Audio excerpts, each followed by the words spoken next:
Welcome back, everybody. All right, so one of the things that we need to learn how to do is we need to learn how to use modifiers to our advantage here. Now, one of the things that you also need to know as students is if I have a bunch of students, the students who do well over in the long run are the ones who kind of sketch the most or prototype the most.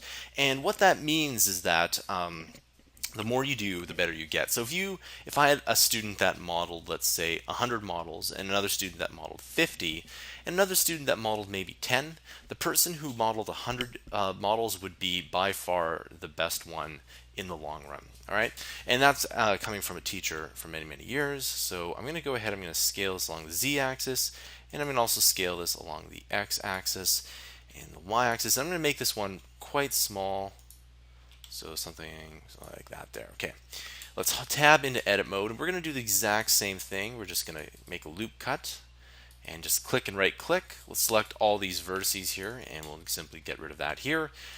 Let's add in a mirror modifier, and we will of course model that on the y-axis.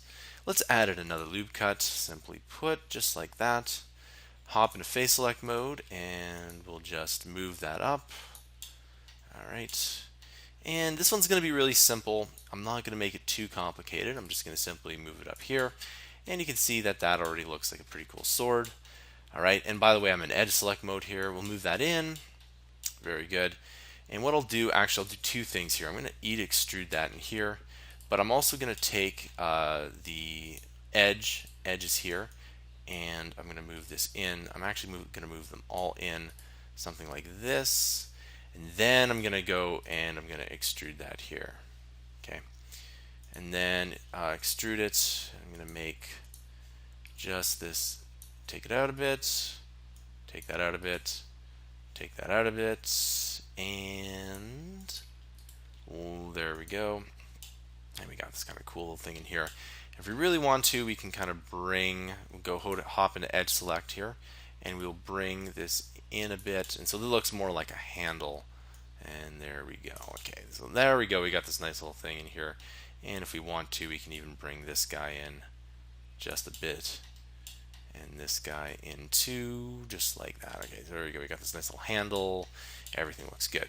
Okay, so the next thing we're going to do is we're going to add in another modifier, and we're going to add in what we call a bevel modifier. Now, if you look very, very closely, it changes the side here. So I'm going to actually put the segment down to 0, which you can't do because it only says 1. But if I get rid of it here, let's just take a look. Just look very closely at what happens here.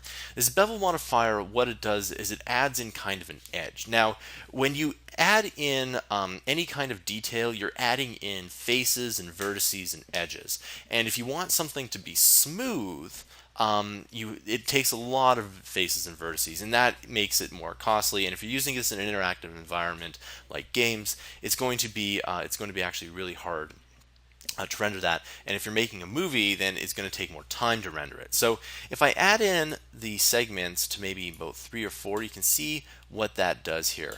It actually looks pretty cool when you think about it. Now, what we can also do is we can actually still modify this here, and this looks very, very cool when you do it, actually, like that here.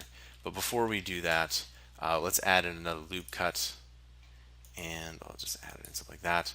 And then I will move these over kind of like this, and we can always push 1 just so that we're a little bit more accurate, something like that there. And so there we go. We got this kind of thing going on here. And let's hop into vertice mode, actually, since we've done this here. And we'll just simply move that in here, and we'll move that there. Okay, so now it looks more like a sword. Now, 4 segments is quite a bit. I'm going to tab into object mode, and you can see what that does. And all I really want is more like something like 2 here. And we're going to go ahead and push apply, and you can see it adds in a whole bunch more vertices, but at the same time, it does make it look quite a bit more cool. Okay, and so that's how you use the bevel modifier to your advantage. I'll see you guys in the next tutorial.